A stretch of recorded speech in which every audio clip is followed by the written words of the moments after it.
is there like this thing that crosses over to the dark side?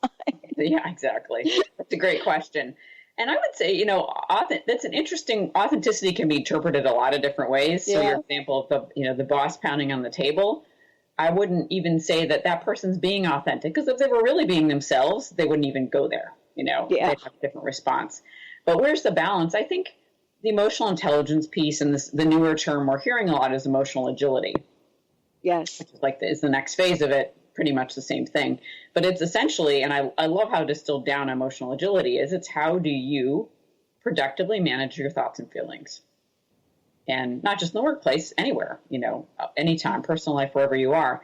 And I think that's really where we start to find the balance. In a perfect world, I would say everyone should take a class on emotional agility.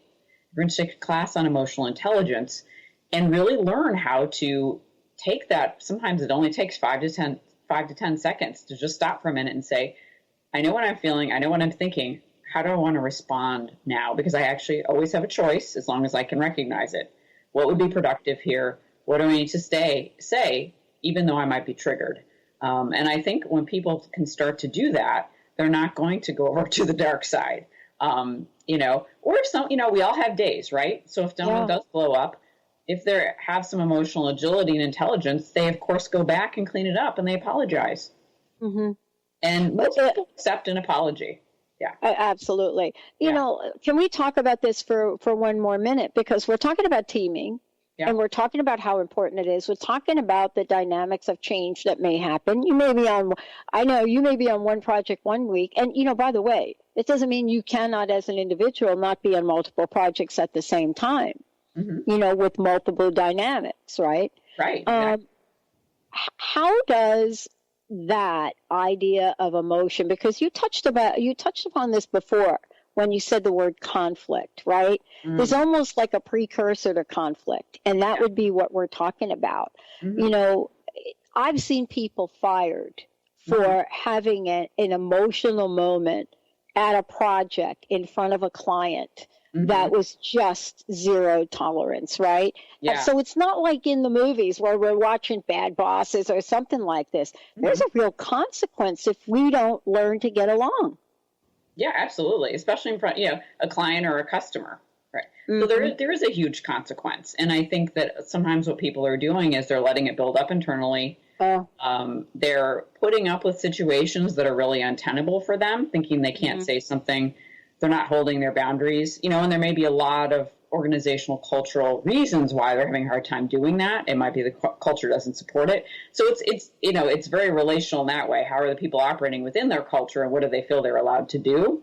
But ultimately, since we're all responsible for ourselves, when people are getting to the point where they're exploding in a way that they weren't able to stop, you need to ask stress level, what's going on for them that they haven't taken care of? Or how is the organization treating them in a way that they felt that they couldn't take care of themselves? Depending on the well, and it doesn't really help. Many of us know. I think we're really struck by the movie that just came out on Sully. The pilot that landed the plane. Right. Can you imagine if that clip was him getting all crazy and excited and not be able to think straight? Doesn't conflict on teams affect our ability to think and maybe even be creative? Because this is all part of the teaming thing, figuring this stuff out, right? Yeah, conflict will unresolved. So I think of conflict in two ways. There could be really positive conflict because you're having a passionate debate, and it gets you somewhere that's even more creative and innovative. And then there's the conflict you're talking about that's destructive, that usually doesn't get resolved, or someone's putting somebody down, or it's a personal attack. People aren't speaking up about important things, and that kills creativity, it kills innovation, it kills productivity. It is one of the number one things that organizations have to learn how to handle. People have to handle, and ideally, I like to have teams have agreements around how they're going to handle conflict. Like this has actually been discussed. They have a designed agreement that says, if a conflict occurs, and hopefully it will. If we're all just sitting around being nice, probably something's not being said. Right. When a conflict occurs, this is how we, we'll handle it within a certain amount of time. We'll handle it this particular way. This is what we'll do, and everyone agrees to those ground rules. Yeah. I mean, we're really clear now in the world we live in that there are organizations doing this really well. Yeah. Otherwise, this call right here between us would not be happening, right? Right. You know, there are organizations that have figured it out. And literally, if you are a company like Microsoft, which I'm familiar with because it's where I've lived, if you are an organization like Microsoft, you better make sure that the people that are on your service end of this, it doesn't matter where they live, are really, really good at what they do and understand the customer. And I've been very, very surprised at the service that I've gotten in a positive way. What is the delineating factor, if there is one thing that you think kind of sets an organization apart in a good way? What do you think has to be the juice in that? Generally speaking, it is their emphasis on their employees. It's how they're treating their people. And of course, their customers, but you could have great customer service and not be treating your people well. I think it's how they treat their people. Absolutely. What is and as a byproduct of that, how their culture is developing. What kind of culture do they have? How do they treat their people? What kind of turnover do they have? Is this considered a good place to work? Because people enjoy themselves. They feel challenged. They feel like there's a reasonable culture and a reasonable environment, and they feel supported. So and in those environments, typically people feel a little more comfortable being vulnerable. There's a little bit more psychological safety. I think almost all organizations could still do a better job with it. There's a handful that are probably superstars, but most organizations aren't really there. But that's the delineating factor I really see. And to that point of, Sully, which I actually have seen that. And one of the things that struck me, how calm he stayed, but also how they were looking, the National Transportation Safety Board was their job, but how this man had saved 155 lives and they were still looking for the thing he did wrong. Yeah. And that struck me how in organizations we see that so often in a way. Let's find the thing that you did wrong. Or if we catch you doing something wrong, let's really focus on that.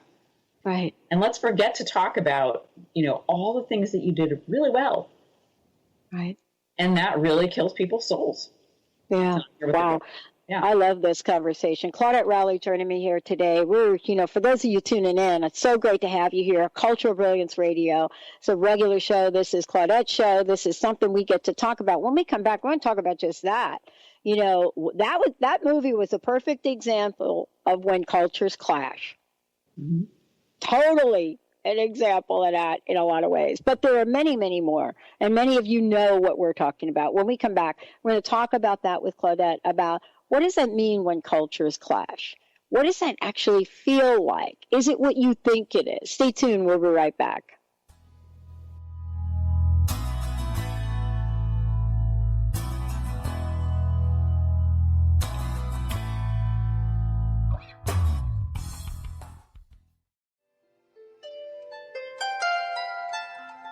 Would you like to experience life-transforming adventures in personal expansion and world service? If you do, tune in to learn about magical innate abilities that you can develop and use to make your dreams come true. Joy Elaine is author of the Joy Chronicles, and she's inviting you and millions of others to join her in working with galactic masters, angels, and the Ashtar Command as they assist humanity and planet Earth to achieve their ultimate destination of ascension. For more information about this upcoming event and broadcast, visit joyelaine.com. That's joy, ELAINE.com.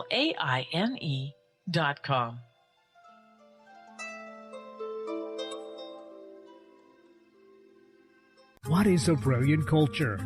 And how do we create them? Why are they important?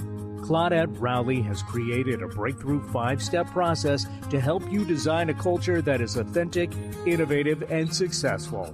Learn how to create change with Cultural Brilliance Radio, the DNA of organizational excellence, and Claudette Rowley. To learn more or work with Claudette, visit ClaudetteRowley.com. Francine Vale is a being of light. She believes that all people of planet Earth are as well. As co-host of the Angel Healer radio show, Francine teaches you heart-centered ways to manifest healing on your own behalf and how to integrate love more fully into your daily life. Connect with your angels as you find your life flowing with ease and harmony. Walk the path of light with Francine and Dr. Pat Basili every month on TransformationTalkRadio.com.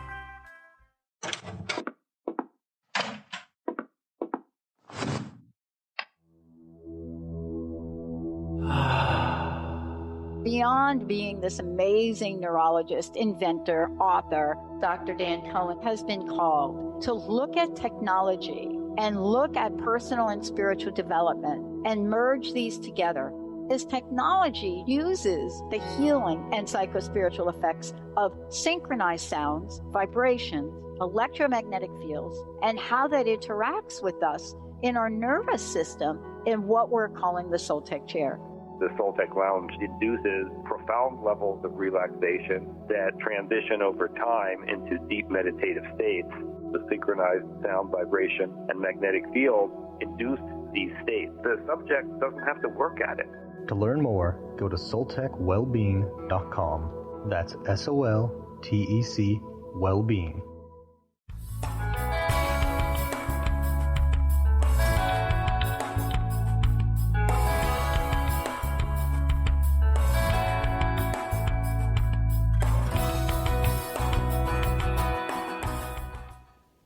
Hey, everybody, welcome back. It's great to have all of you tuning us in and turning us on.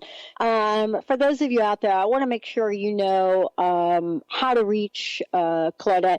Claudette, you know what I'm excited about here, too, that I hope let's just take a moment to talk about it. I know you touched upon it earlier. You work with organizations and not only just facilitating workshops, but you work with organizations on cultural brilliance.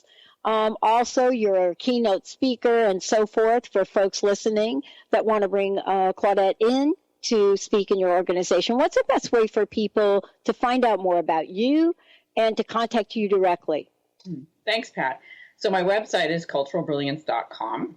My direct phone number is 781-538-6616. And I'd love to talk with anybody about bringing cultural brilliance into your organization, keynote speaking, doing some executive coaching for your leadership team. There are a lot of ways to start to look at your culture and understand it better, and even take a baby step forward. Nice. So have a minor impact on the culture that maybe can reverberate throughout it. Yeah, and also if they go to your website, they'll be able to look at the leadership mindset. So maybe you can tell folks a little bit about that. Yeah, the leadership mindset is an email that comes out on Mondays, and it's designed to be very, very short, something you can read in a minute or two to help you have some new thoughts or insights for the week. Awesome. Before the break, we were talking about teams, and we're talking about teaming, which is a new term, really, for a lot of folks. They may not know what that means. And we're talking about it now in the context of culture. There is something that we are familiar with, though, when we talk about culture clash. It's actually like a real term. Yeah. It doesn't feel good if you're part of it, right? No. What is it, and what is it that you've discovered you could do to help organizations? Can it even be repaired? I don't know. It can be repaired, absolutely. So culture clash, we're familiar with it in terms of someone moving to a new country, and we'll talk about, I felt a lot of culture clash because this was so foreign to me. It was so unfamiliar. And in teaming, it happens because sometimes teams you might have three organizations coming together on a project. Like say it's a big construction project or architectural project, something like that. It requires lots of different disciplines. And you could actually have a culture clash between the teams because those organizations are different, or maybe you have a sales team, an engineering team, a design team of some kind. So we're really talking about the culture of those specific teams or organizations literally clashing, meaning there's conflict, people aren't appreciating differences, they don't understand how to work together effectively. And for whatever reason in our societal culture, there's still a lot of feeling that difference is bad. And so we'll see that on teams, we'll see that among organizations, versus looking at it and saying, wow, isn't that interesting that this team or this person's really different? What can I learn from this? How can we start to see where we have some commonalities? How can we start to see our differences as perhaps benefits? Yeah, I mean, it is one of the most uncomfortable experiences I know I've personally